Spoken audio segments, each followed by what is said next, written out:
तो आज हम कुरान के चौथे अध्याय सूरा अन-निसा पर बात करने वाले हैं।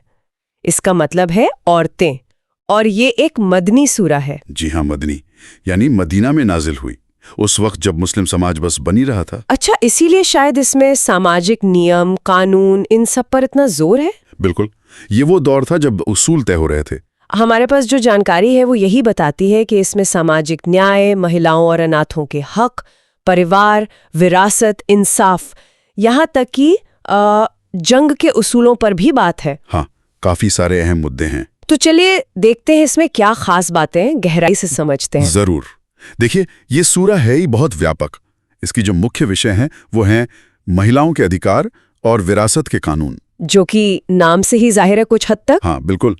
फिर इंसाफ और समाज की जिम्मेदारी, शादी और परिवार से जुड़े नियम, मतलब फैमिली लॉ जिसे कह सकते हैं। समुदाय की हिफाजत कैसे हो, उसका नेतृत्व कैसा हो। और हाँ, पाखंड मतलब मुनाफिकत और सच्चा ईमान क्या है। और आखिर में मुश्किल हालात में जैसे जंग वगैरह में इंसाफ के क्या उसूल होंगे। ये महिलाओं के अधिकारों और विरासत वाली बात तो शुरू में ही आ जाती है ना, आयत 1 से 35 के आसपास। जी हाँ, बिल्कुल शुरू में। आयत 1 तो ये कहती है कि सब इंसान एक ही जड़ से हैं, मतलब आदम और हव्वा से। एकता का पैगाम। बिल्कुल।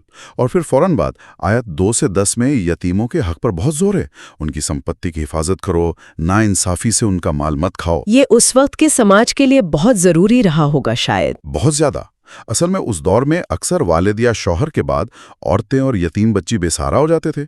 उनकी जायदाद पर लोग कब्जा कर लेते थे। अच्छा। तो ये आयतें सीधे सीधे इस नाइंसाफी को रोकती हैं। और फिर आयत 11 से 14 में तो विरासत के हिस्से बहुत पूरी तफसील से बताए गए हैं। हाँ, मैंने पढ़ा है, बेटे बेटी, माँ बाप, पति पत्नी, सबके लिए। जी। और ये किसी भी आसमानी किताब में शायद पहली बार था कि महिलाओं को विरासत में बाकायदा एकदम स्पष्ट रूप से हक दिया गया था। और आयत 19 भी तो है जिसमें साफ कहा गया है कि औरतों को उनकी मर्जी के खिलाफ विरासत में नहीं ले सकते, मतलब जैसे कोई चीज हो। सही कहा। और शादी में भी इज्जत और नरमी, दयालुता पर जोर है। हाँ, एक आयत 34 है जिस पर काफी चर्चा भी होती है। पति को कव्वाम कहा गया है, इसका क्या मतलब समझा जाए? संरक्षक? हाँ, कव्वाम का मतलब आमतौर पर संरक्षक या घर का निगरान और खर्चा उठाने वाला समझा जाता है। इसकी एक वजह आयत में ही आर्थिक जिम्मेदारी बताई गई है।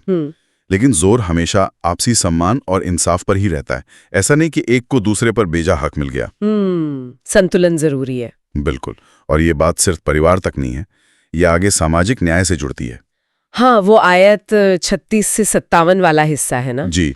उसमें हुक्म है कि सिर्फ अल्लाह की इबादत करो। और फिर लिस्ट है, माँ बाप, रिश्तेदार, यतीम, जरूरतमंद, पड़ोसी, चाहे करीबी हों या दूर के, साथ रहने वाले, मुसाफिर और यहाँ तक कि गुलाम, सबके साथ अच्छा बर्ताव। ये बहुत व्यापक दायरा है सामाजिक जिम्मेदारी का। हाँ। और इसी में तकब्बुर यानी अहंकार, दिखावे के लिए दान देना और मुनाफिकों की बातें, इन सब की निंदा की गई है। सही। अच्छा, फिर इंसाफ और जंग और पाखंड पर भी बात आती है, आयत 58 से 91। जी। आयत 58 तो एक बुनियादी उसूल है।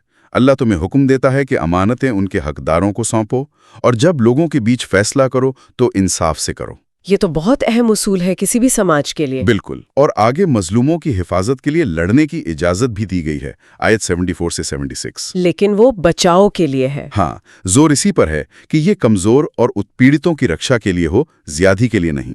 और साथ ही मुनाफिकों यानी पाखंडियों से होशियार रहने को कहा गया है, जो कहते कुछ हैं और करते कुछ हैं। जंग के हालात में भी कुछ नियम बताए गए हैं, जैसे अगर गलती से कोई मारा जाए या नमाज कैसे पढ़ें। हाँ, आयत 92 से 104 में ये बातें हैं।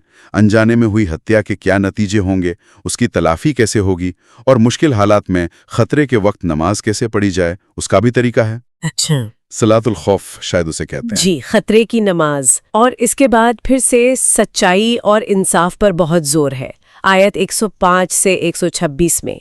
यहाँ तक कि कहा गया है कि इंसाफ करो, भले ही वो तुम्हारे अपने घर वालों के खिलाफ ही क्यों ना जा रहा हो। ये तो बहुत ऊंचा मेयार है इंसाफ का। बिल्कुल। और अपने गुनाह छुपाने के लिए किसी बेगुनाह पर इल्जाम लगाने से सख्ती से मना किया गया है। और सूरे के आखिर में क्या बातें हैं? आयत 153 से 176। आखिर में कुछ अकीदों को मतलब आस्थाओं को साफ किया गया है, खास तौर पर अहले किताब यानी यहूदियों और ईसाइयों के कुछ सवालों या गलतफहमियों के जवाब में।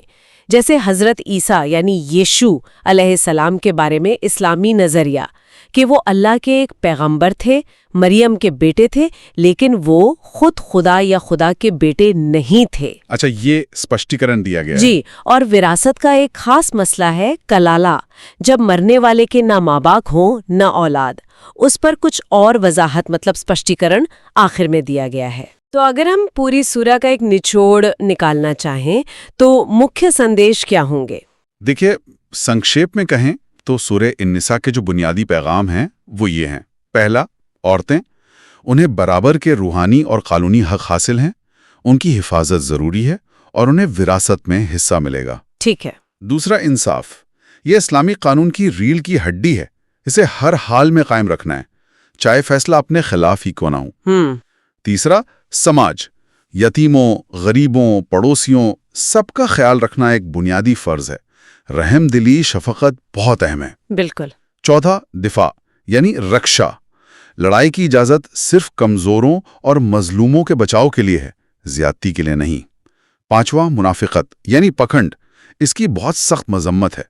सच्चा ईमान सिर्फ जुबान से नहीं, अमल से जाहिर होता है। सही। और छठा, कानून, कुरान को कानून का बुनियादी सोर्स माना गया है और सारे फैसले आसमानी हिदायत के मुताबिक ही होने चाहिए। वाकई सूरह अन्निसा ने समाज के ताने बाने, इंसाफ और कमजोर तबकों की, खासकर महिलाओं और अनाथों की हिफाजत पर बहुत मतलब गहराई से रोशनी डाली है। ये बहुत व्यापक है। जी हाँ, और शायद श्रोताओं के लिए एक बात सोचने की ये हो सकती है कि सूरह अन्निसा में समाज, इंसाफ और निजी जिम्मेदारी पर जो इतनी तफसीली हिदायतें हैं, उनके जो उसूल हैं, वो आज की दुनिया में मतलब सिर्फ मजहबी दायरे में नहीं बल्कि उससे बाहर भी हमारे समुदायों को ज्यादा मुनसिफाना, ज्यादा निष्पक्ष और आपसी इज्जत वाला बनाने में कैसे मददगार हो सकते हैं, इस पर गौर किया जा सकता है।